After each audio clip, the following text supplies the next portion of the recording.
नमस्कार दोस्तों, स्वागत है आपका एक बार फिर से आज की यह कहानी जो मैं आपको सुनाने जा रहा हूँ। ये कहानी बहुत ही ज्ञानवर्धक कहानी है। जो लोग इस कहानी को पूरे मन से और दिल से सुनते हैं उसके घर में कभी भी कोई क्लेश उत्पन्न नहीं होगा। उसके घर में हमेशा सुख और शांति बनी रहेंगी।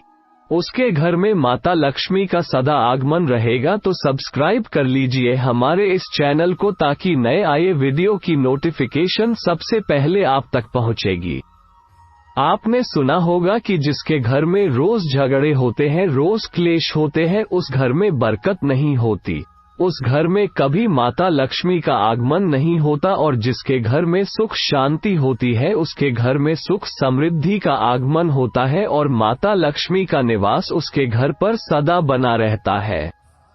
इस कहानी को सुनने के बाद हमें ये पता चल जाएगा कि हमें घर में लड़ाई झगड़ा क्यों नहीं करना चाहिए और जिसके घर में लड़ाई झगड़े होते हैं वो उन लड़ाई झगड़ों को कैसे रोक सकता है, क्योंकि घर में सुख शांति का होना बहुत जरूरी है। क्योंकि जहाँ सुख शांति होती है वहीं माता लक्ष्मी निवास करती है। जहाँ क्लेश उत्पन्न होते हैं, लड़ाई झगड़े उत्पन्न होते हैं, वहाँ माता लक्ष्मी का वास नहीं होता, वहाँ दुख और दारिद्र का निवास होता है।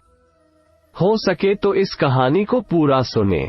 कहानी आपके जीवन में बहुत सीख देगी। ये बहुत ही ज्ञानवर्धक कहानी है, इसे जरूर सुने। एक मोर और मोरनी की कहानी। इससे पहले कि आप हमारी कहानी में खो जाएं, चैनल को सब्सक्राइब करना ना भूलें।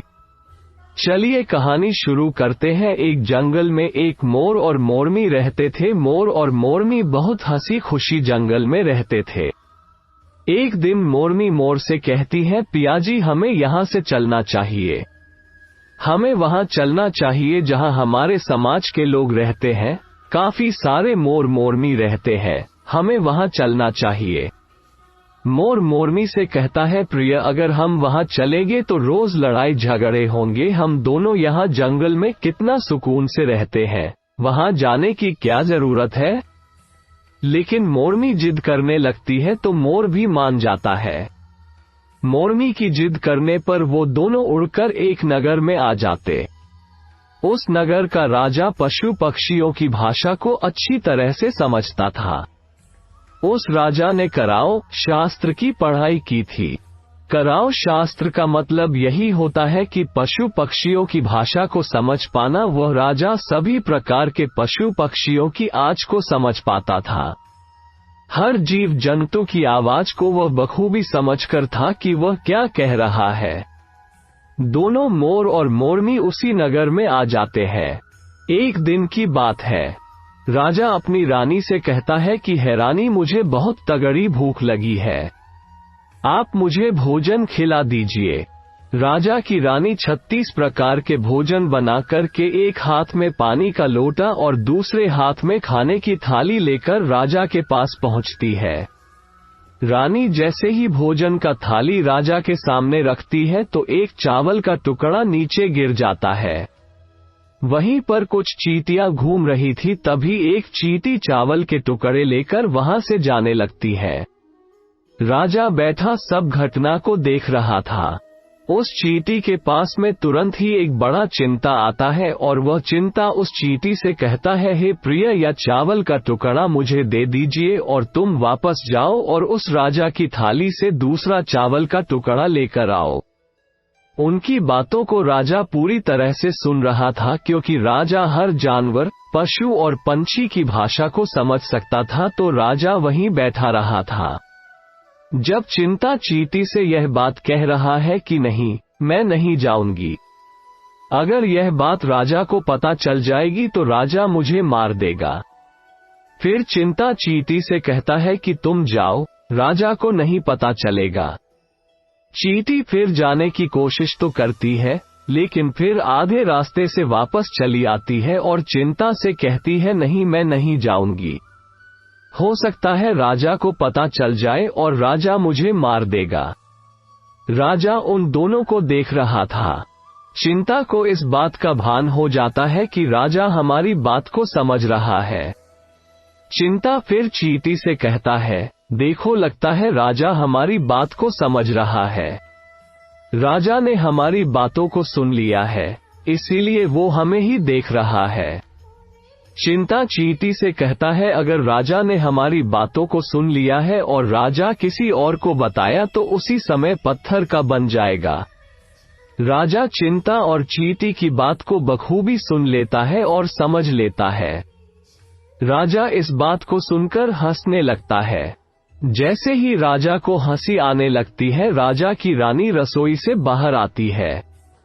वो जैसे ही रसोई से बाहर निकलती है, राजा उसे हंसते हुए दिखाई देता है। रानी राजा को हंसते हुए देखकर सोचने लगती है कि शायद मुझसे कोई गलती हुई है, इसीलिए राजा साहब हंस रहे हैं। रानी राजा के पास आती है और कहती है, हे महाराज, क्या मुझसे कोई पाप हुआ है? क्या मुझसे कोई गलती हुई है कि आप इतनी जोर से हंस रहे हैं? राजा रानी से कहता है, नहीं, ऐसी कोई बात नहीं है, मुझे बस यूं ही हंसी आ गई। रानी जिद करने लगती है और कहती है, आपको मुझे बताना पड़ेगा कि आप क्यों हंस रहे थे। राजा बार बार मना करता है, क्योंकि राजा को पता था कि चींटी ने कहा है कि अगर मैं चींटी वाली बात किसी को बताऊंगा तो मैं पत्थर का बन जाऊंगा। इसीलिए राजा रानी को ये बात नहीं बताना चाहता था, लेकिन रानी बार बार जिद करती है और कहती है, आपको मुझे बताना ही पड़ेगा कि आप क्यों हंस रहे थे। अगर आप मुझसे सच्चा प्रेम करते हैं, अगर आप मुझे अपना समझते हैं, तो आपको ये बताना पड़ेगा कि आप क्यों हंस रहे थे। राजा अब धर्म संकट में पड़ गया है। राजा सोचता है, अगर मैं ये बात रानी को बताऊंगा तो मैं पत्थर का बन जाऊंगा, और फिर सोचता है अगर मैं नहीं बताऊंगा तो रानी का विश्वास खत्म हो जाएगा। रानी बहुत जिद करने लगती है। कहते हैं ना कि प्रिया हट और बाल हट बहुत तगड़ी होती है। इन दोनों हट से हमेशा बच करके रहना चाहिए। रानी के प्रिय आहट के सामने राजा को झुकना पड़ता है और राजा रानी से कहता है, ठीक है, अगर मैं आपको बताऊंगा तो बाद में आपको पछताना पड़ेगा। रानी कहती है कि अभी तो आप कह रहे थे कि कोई बात नहीं है, अभी आप कह रहे हैं कि मुझे पछताना पड़ेगा।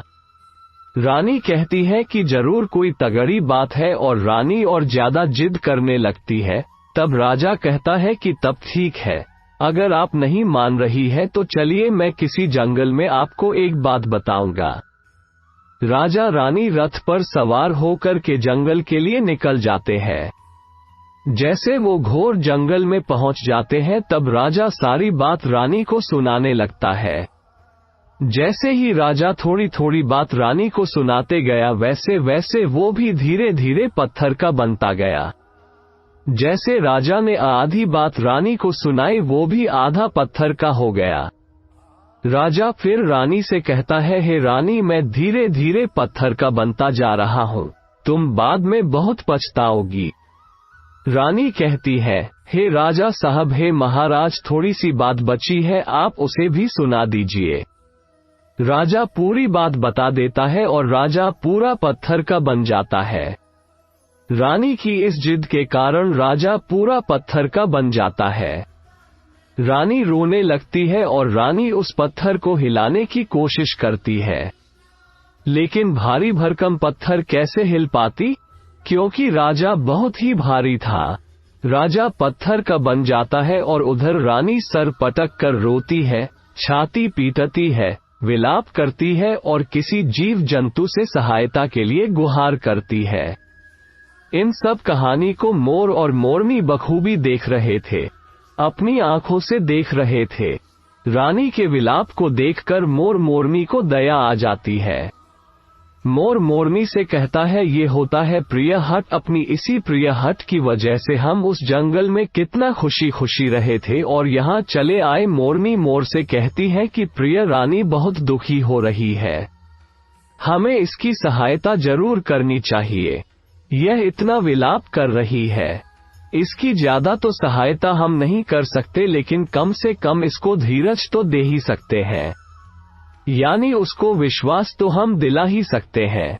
यही सोचकर मोर और मोरनी उस रानी के पास जाते हैं और जा करके रानी से कहते हैं, कि रानी साहिबा जो हुआ वो तो गलत हुआ, लेकिन आप जरा धीरज रखिए, अपने आप को थोड़ा संभाल लिए, आपके पीछे पूरा राज्य है। राजा तो पत्थर का हो चुका है, अब आपको आपके राज्य का कारोबार आपको ही संभालना है। रानी मोर मोरनी की बात सुनने के बाद कहती है, भाई मोर मोरनी, मैं अपने आप को कैसे संभालूं? क्योंकि अब तो मेरा संसार ही उजड़ गया, क्योंकि मेरा पति परमेश्वर पत्थर का बन चुका है, और मैं क्या करूं? रानी की यह बात सुनते ही उधर मोरनी के मुख से यह निकल जाता है, राजा पत्थर के कैसे हो गए? राजा तो इंसान थे, अच्छे भले थे, लेकिन ये पत्थर के कैसे हो गए? रानी वही बात बताने लगती है जो राजा ने चींटी वाली बात रानी को बताई थी। रानी वही बात मोर और मोरनी को बताने लगती है, और रानी भी धीरे धीरे करके पत्थर की बन जाती है। और जब रानी पत्थर की हो जाती है और राजा तो पत्थर का हो ही चुका था, जब दोनों पत्थर के हो जाते हैं, उधर मोर मोरनी को चिंता सताने लगती है। उधर मोर और मोरनी बहुत दुखी हो जाते हैं। मोर मोरनी को ये चिंता सताने लगती है कि यह विपत्ति हमारे ऊपर भी आ सकती है, क्योंकि राजा भी उसी चींटी वाली बात से पत्थर का हो चुका है, और रानी भी उसी चींटी वाली बात से पत्थर की हो चुकी है। मोर मोरनी से कहता है, हम पर भी खतरा मंडरा रहा है, क्योंकि तुम स्त्रियों से कोई भी बात छिपी नहीं है। मोरनी मोर से कहती है, पियाजी यहाँ से हम दूर चलें। क्या मोर मोरनी से कहता है, हे बेवकूफ, दूर जाने से क्या फायदा है? ये संकट तो धरती के किसी भी कोने में हमारा पीछा नहीं छोड़ेगा। ये खतरा तो हमेशा हमारे ऊपर मंडराते रहेगा। अगर जाने अनजाने में ये हमारी मुख से निकल गई तो हम भी पत्थर का बन जाएंगे। इसी बात को लेकर मार और मोरनी बहुत दुखी हो जाते हैं, बहुत चिंतित हो जाते हैं। रात दिन उनको ये दुख खाया जाता है। ये सोचकर वे ना भोजन करते हैं और ना चैन से सोते, बस रात दिन उनको यही दुख सताती है। यही टेंशन रहती है कि यह बात उनके मुख से निकल ना जाए। यदि हमारे मुख से ये बात भूलकर भी निकल गई तो दोनों पति पत्नी पत्थर के बन जाएंगे। यही सोचकर मोर ने दिमाग लगाया कि यदि मैं सारी चींटियों को खत्म कर दूं तो ये सब खत्म हो सकता है, क्योंकि यह करा धरा तो चींटियों का है। मोर मोरनी से कहता है, प्रिय, अगर हम सृष्टि से सारी चींटियों को खत्म कर दे तो चींटियों का संकट समाप्त हो जाएगा। और मोर मोरनी इस बात से राजी हो जाते हैं और सभी चींटियों को मारकर खाना शुरू कर देते हैं। मोर और मोरनी का इतना आतंक हो गया था, ये सभी चींटियां डर के मारे और बिल खोद करके धरती के अंदर जाकर छिप गई। मोर और मोरनी ऐसी निगरानी रखते हैं कि उन्हें जहां भी चींटी दिखती है तुरंत दबोच लेते हैं। कोई भी चींटी मोर और मोरनी के इस आतंक की वजह से बाहर ही नहीं आती थी। सभी चींटियों ने जमीन के अंदर अपना बिल बना दिया और जमीन के अंदर ही जाकर बैठ जाती। काफी समय बीतने के बाद चींटियों को भूख सताने लगी, क्योंकि भोजन तो बिल में मिलता नहीं, भोजन तो बाहर मिलता है।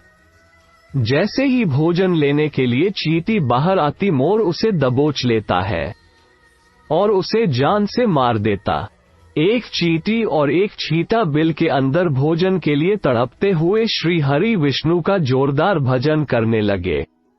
भक्ति करते करते उन्हें ये भी मालूम नहीं था कि वह कहाँ है, कहाँ नहीं है। वे घोर तपस्या में लीन हो गए। अंत में जाकर श्री हरि विष्णु उन्हें दर्शन देते हैं और भगवान विष्णु कहते हैं, चींटी चिंता, जो तुम्हें मांगना है मांग सकते हो। हम तुम्हारी भक्ति से प्रसन्न हैं, क्योंकि चिंता और चींटी ने निरंतर भक्ति की थी, ना ही कोई जल ग्रहण किया, ना ही अन्य। इसलिए भगवान विष्णु बहुत जल्दी प्रसन्न हो गए और आकर कहने लगे, जो तुम्हें मांगना है मांग सकते हो, हम तुम्हारी भक्ति से बहुत प्रसन्न हैं। उधर चिंता और चींटी ना जाने कितने दिनों से भूखे और प्यासे थे। दोनों एक ही बात कहते हैं, हे प्रभु, अगर आप हमें वर देना चाहते हैं तो हमारे पेट में गांठ लगा दीजिए। उन्होंने सोचा अगर हमारा पेट नहीं होगा तो हम बाहर क्यों जाएंगे और मोर मोरनी हमें नहीं खाएंगे। इसीलिए उन्होंने मांगा, हे प्रभु हमारे पेट में गांठ लगा दीजिए। भगवान विष्णु कहते हैं तथा ऊ और चींटियों के पेट में गांठ लग जाती है।